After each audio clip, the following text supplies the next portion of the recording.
Muy buenas y bienvenidos y bienvenidas a vuestro canal. Muchas gracias siempre por formar parte de esta comunidad tan grande que estamos creando, que es Power Explosive y Power Explosive Team. Bueno, en el vídeo de hoy vamos a hablar sobre el hombro y aquellos ejercicios que normalmente consideramos como buenos y que normalmente crean bastante patología. En la descripción del vídeo vais a tener varios artículos que en el blog ya hemos hablado de ellos y os vamos a dejar también, y vais a ver durante el vídeo, algunas infografías que hemos hecho para alarmar del posible compromiso que podemos tener en nuestro hombro cuando trabajamos ejercicios con cargas, ejercicios de fuerza o de pesas. Bien, sabemos a ciencia cierta que el complejo del hombro, con todas sus articulaciones, está guiada por diferentes movimientos en los diferentes tres planos. Es una de las articulaciones, por no decir la articulación más móvil, y por eso a veces tener tanta capacidad móvil puede crear diferentes dolores o patologías dentro de nuestro hombro, y más cuando esto lo traducimos a diferentes ejercicios como el front raises, el lateral raises, es decir, elevaciones frontales o laterales, o incluso presses. Bueno, vamos a abrir varias hipótesis. ¿Qué quiero decir con esto? Dentro del dolor de hombro va a haber, lógicamente, un abanico de posibilidades o varios factores que van a alterar nuestra cinemática, nuestro movimiento.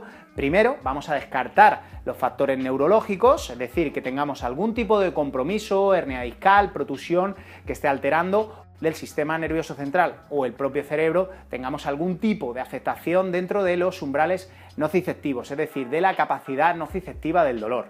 Una vez descartados estos, vamos a centrarnos más en la biomecánica del hombro. Vale, ya sé lo que estáis pensando, que todo esto que os estoy contando es difícil de entender. Bueno, vamos a poner un ejemplo práctico para que entendáis que este complejo de articulaciones trabajan al unísono, es decir, todas a la vez, en un ejemplo muy claro y muy sencillo, que es la paradoja de Codman.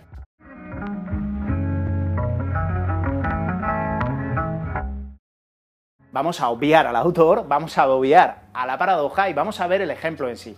Bien, nos vamos a colocar todos y todas desde casa en una posición anatómica, pulgares hacia adentro, y vamos a trabajar en el plano en el que vamos a realizar una abducción, es decir, una elevación lateral, y vamos a darnos cuenta como por encima de 90 grados, ojo, aquí no podemos movernos. Sin embargo, si provocamos una rotación externa, llegamos hasta los 180 grados, que Capagni y otros autores nos hablan. Esto también lo veremos provocado o desarrollado en otros planos. Por ejemplo, en el plano transversal o en el plano sagital. En este caso, por ejemplo, en el plano sagital, la flexión de hombro pasaría 3/4 de lo mismo. Si partimos posición anatómica o incluso con los pulgares hacia abajo, vamos a darnos cuenta de que aquí no sube más. No sube más. Bien.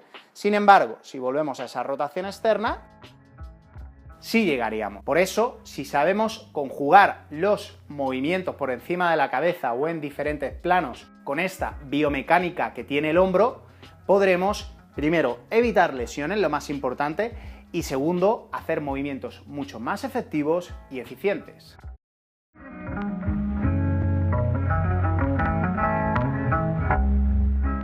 Además, es importante que hablemos y conozcamos la disquinesia escapular. ¿Qué es la disquinesia escapular? En una primera fase hay que decir que siempre se relaciona con una afectación neurológica de uno de los nervios, tanto escapulotorácico, accesorio. Si obviamos que es un origen nervioso, lo que sí sabemos es que la disquinesia escapular o el mal control de la escápula en todos los movimientos y en todos los planos va a provocar patologías de hombro. En una revisión reciente se ha comprobado que la afectación puede ir en torno a un 30 o un 60% de los casos. ¿En qué deportes, por ejemplo, o en qué movimientos, si vemos la transferencia que puede tener los deportes al movimiento con cargas y viceversa, se desarrollan más problemas de hombro? En los deportes que se trabaja precisamente por encima de 90 grados, ya sea el béisbol, voleibol, hay una mayor incidencia de disquinesia escapular.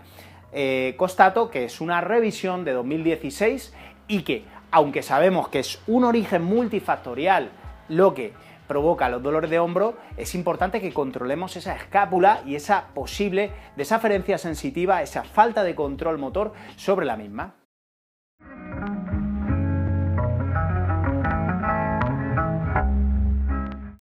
Pasemos, por tanto, Sabemos que el dolor de hombro puede estar provocada por alguna de las articulaciones o complejos articulares, por el desarrollo en diferentes planos o movimientos, bien, y por la falta de control escapular y escapulotorácico.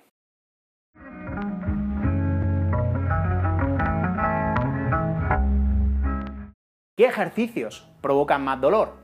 Bueno, pues por una lógica aplastante, los ejercicios o movimientos por encima de la cabeza y los ejercicios o movimientos que provoquen una rotación interna más una abducción. Hay diferentes estudios, diferentes autores, los cuales referencio siempre en descripción del vídeo, que nos hablan de que, por ejemplo, un trabajo en rotación interna, lógicamente, y por encima de los 90 grados, yo no sé si esto os sonará, ¿vale? Pero esto es el clásico jalón tras nuca, ya sea un jalón tras nuca en el que realicemos el jalón, es decir, la tracción o el empuje. Todo esto va a ser muy patológico y pondrá en compromiso al hombro. Además, sabemos, a nivel de activación electromiográfica, hay otros ejercicios, como por ejemplo, si es de tracción la dominada y si es de empuje, un mismo prebanca, que activarían mucho más el complejo del hombro. Entonces, ¿qué ejercicios podemos recomendar si tenemos un hombro doloroso? Bueno, en principio os hablaría de que los ejercicios que vamos a utilizar o que vamos a realizar para no sufrir dolor realmente no tienen que ver con el hombro. No vamos a buscar la activación directa del hombro y sí, por ejemplo, quitar tensión. Si vemos este típico gesto en el que el hombro está antepulsionado, en rotación interna continua, por tanto, creando una reducción del espacio subacromial, interesaría, por supuesto, primero quitar tensiones, ayudar a ese ritmo cinturoescapulohumeral para que funcionase con armonía y posteriormente plantear ejercicios en grado de progresión.